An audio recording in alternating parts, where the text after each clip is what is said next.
Панчо Даскалов пита, според вас защо толкова много млади и талантливи хора избират да преследват мечтите си навсякъде другаде по света, но не и в България? Смятате ли, че това е реално разпространена практика или е грешно разпространено и наложено ни от медиите явление? По темата за децата.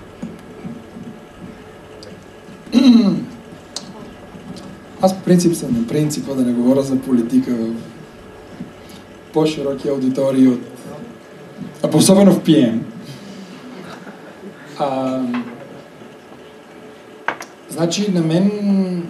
Значи ще бъда малко... Ще бъда нечестен да говоря за България и за това да се остане в нея, след като аз от 20 години не живея в нея. Това не мога да си го позволя. Но истината е, че аз лично, когато напуснах България, беше, така като ви гледам, може би за доста от вас съм чичка, защото за много от вас вие не знаехте още какво е България тогава. Но истината е, че тогава България беше нещо много различно от това, което е в момента.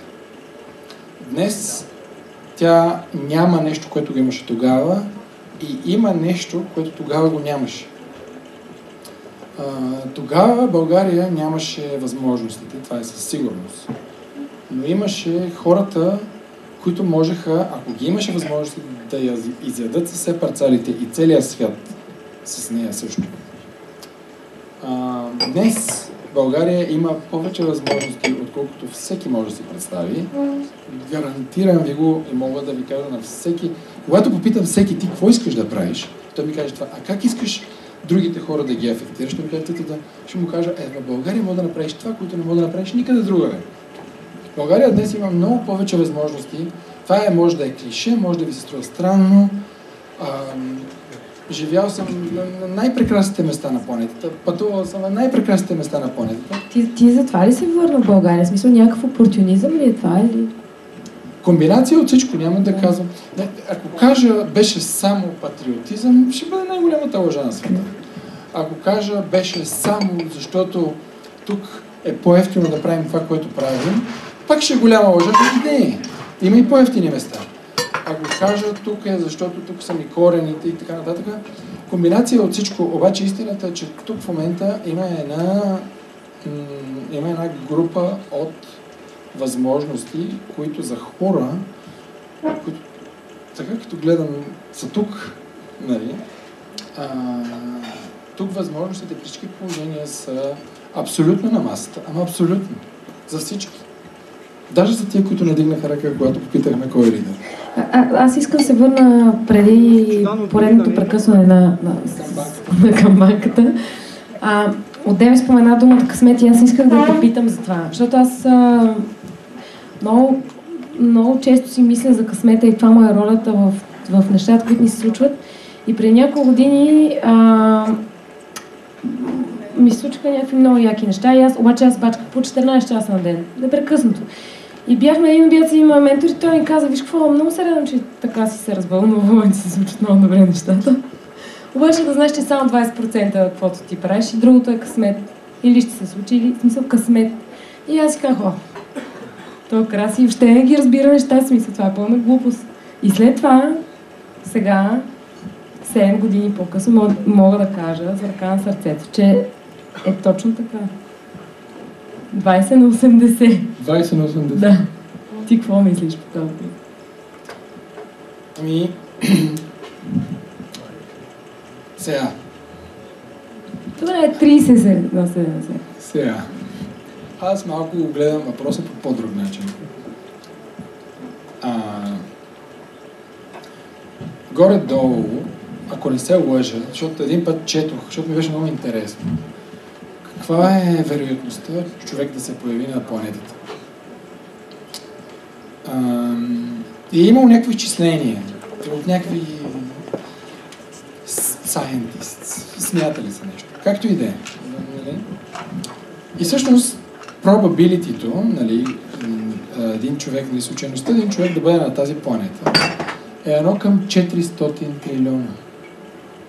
Нали, знаем как се появяват хората на тази планета и probability-то един човек да се появи на тази планета е 1 към 400 трилиона. 400 трилиона. Това ако не е късмет! Кажи ми, какво е? 1 към 400. Значи това не е тото.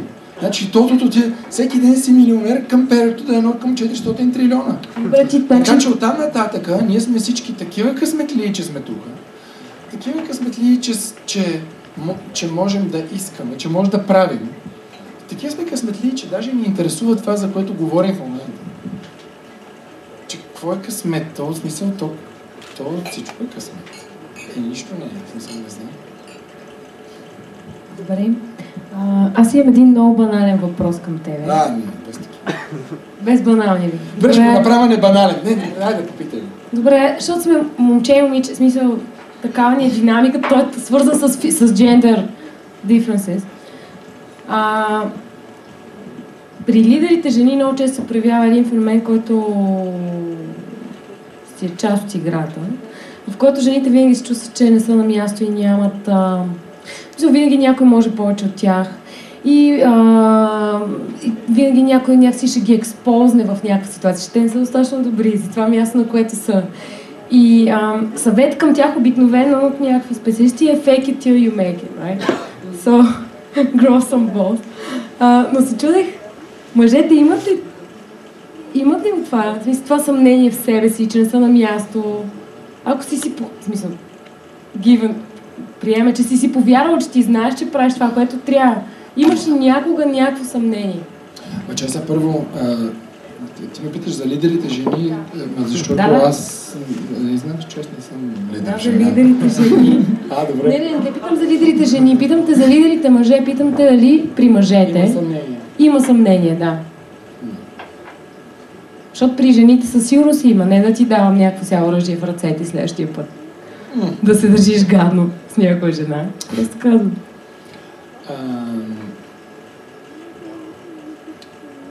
Значи, като цяло, ако човек е видял достатъчно от себе си, той ще знае, че абсолютно няма как винаги да е прав. Но той просто трябва на 100% да е сигурен, че няма как винаги да е прав. При лидерите жени... При лидерите мъже... Чакай. Как се случват нещата? Ще стигнем до там. Okay. Ще стигнем до там. При лидерите жени това е и това е в моя опит. Аз съм имал... Значи за мен лично най-големия лидер в моя живот, най-невероятната жена, към която аз aspirам for the rest of my life, тази, която ме е научила на всичко, тази, която в бизнеса говоря, не по принцип, тази, която наистина ме е направила, този, който съм аз в pure professional speak, мале български ми е страхотен, беше жена. И всъщност трябваше да ми се роди дъщеря, за да разбера, че лидерите жени така са си родени. God damn it. А пък ние мъжете ще трябва да израстем до това ниво. Така че всъщност лидерите жени, когато емоционално почувстват някакъв въпрос в главата си, те така са си го чувствали винаги. Те така са си родени. И те са така природно много интелигентни. Ние трябва да изтичаме някакъв глупав маратон 21 км, за да разберем, че всъщност човек малко трябва да се замисли преди да направи някаква глупост. Добре, in short, при вас няма съмнение никога. От гледна точка на това, че спомена думата глупост. Имам една изненада за теб, Иво. И сега ще пусна на видеосцената. Иво не знае за това, драги хора. И ще помоля Ева даже с мене малко да се дръпне, да. Пускаме. Аз да съм мръдна ли също? Ти си стой там. И може да се обърнеш, ако искаш към видеосцената да гледаш.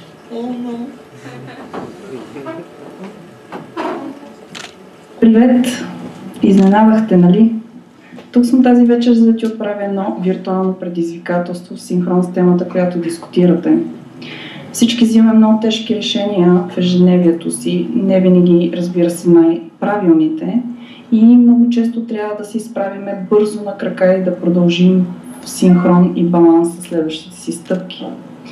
Аз знам, че ти правиш едно нещо, което за мен физически е невъзможно да го постигна.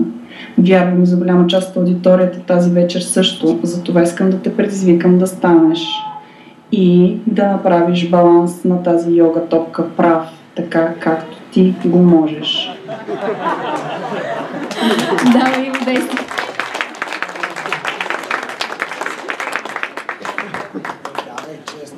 Ако е мека, не мога.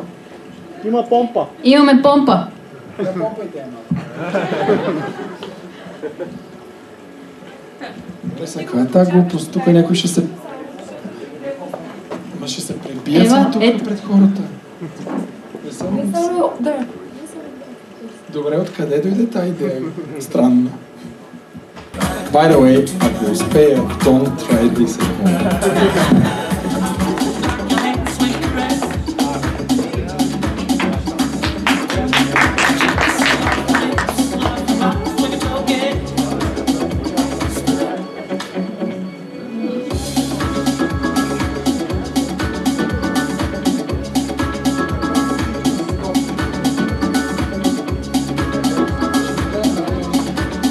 И маратонски ли трябва да намерим? Добре, аплодисменти за Ива. Нека се направим, че тази топка не е съществувала никога. Всъщност, тук... Не. Тук има ли някакъв начин да пуснем YouTube?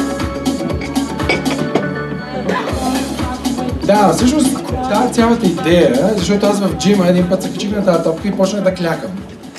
И нашето CEO, тя за това го е направила това нещо, само че наистина не съм подходящо облечен, защото аз иначе обикновено това правя. Аз клякам на топка или седа пленкове на няколко топки.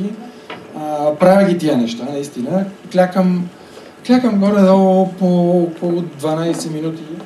Качил се върху топката и клякаш. То го има на едно видео. Тя за това го реши. Обаче истината е, че с тия дънки и с това са да, на 100%. Който иска да види как щях да се кача на топка и да клякам, може да го види след това. Добре, да наистина го правя. Просто сега в момента така си мисля, че... Не, престани да се връщаш към този момент. Смисъл, мовон. Сега искам да говоря за топката.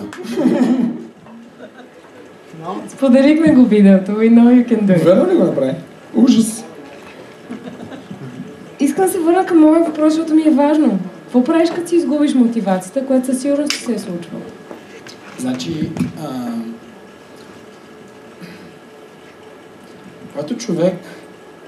когато човек си загуби мотивацията, това е със сигурност е нещо, което му се е случило, което го е накарало да си помисли, че неговия дрим, защото ние говорим само за dreams, това, което му е най-важното,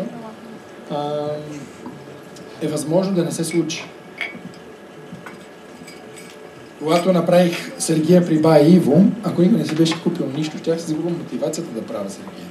Защото ще да ми е напълно да си помисля, че е невъзможно да се случи да направя 25 стотинки. Когато работих по-късно или и така нататък, тогава се загубва човек мотивацията. Когато изведнъж се замисли дали моят дрим всъщност може да се превърне в реалност. Ако дрима или това, което той мечтае, му е истински важно. Ако това е нещо, което не е като онова, дето аз щях да играя в футбол, защото сигурно искам да играя в футбол, обаче, всъщност, разбрах, като ми казаха тръгвай си, че никога няма да се върна, защото от мен футболист не става, това е ясно. А ако дрима ми беше истински, ти за него можеш да загубиш моментна мотивация, но истинската мотивация няма да загубиш до края на живота си. Това, което ви е вашата мечта. Не знам, ако ви попитам за ти какво искаш точно в момента, ако те попитам едно единствено нещо да правиш, какво е то? Да играя голф, да чета книга, не знам, да остана тук за Васкес. Каквото и да е. Това е нещо, което то винаги ще се връща. То ти не може да го загубиш него. То си е в тебе, то си е твоята мечта. Тя се е случила по хиляди причини и ти не може да го загубиш никога. Аз не съм съвсем съгласна, защото не знам дали думата е мечта. Не съм мечти, ти като си бил на 5 си мечтал за нещо съвсем различно. Да, думата не е мечта. Значи със сигурност, просто Да. по някой път не използвам правилните думи. Думата е what drives you. На чист български лексикален език. Във всеки един момент ние всички се развиваме, ние всички се учим, ние всички растем и следователно това, което това, с което ще се събудим сутринта и най-много ще искаме да правим, това, с което ще заспим вечерта и ще искаме да го правим forever. Това е what drives us.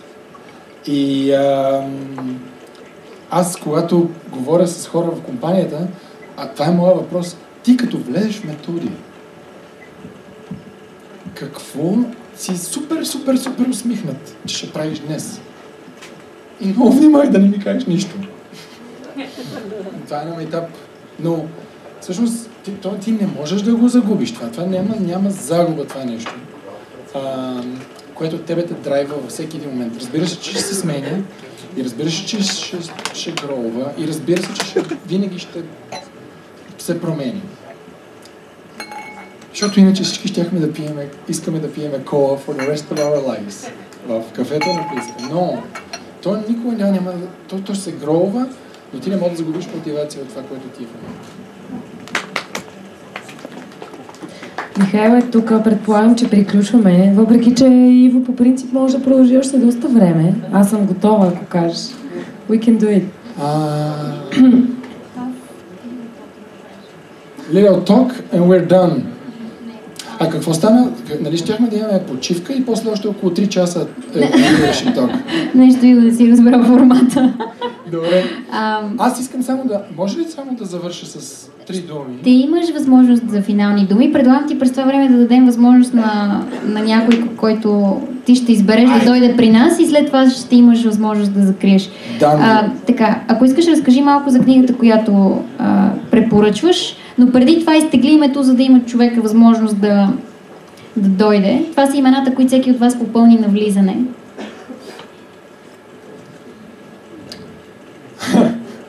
Нона Петкова. Да заповяда при нас. Това е нагласено. От сега ние не познаваме Нона, но Нона нека дойде при нас. Нона тук ли е? Тук е. Тръгна? Наистина ли? Значи теглим друг.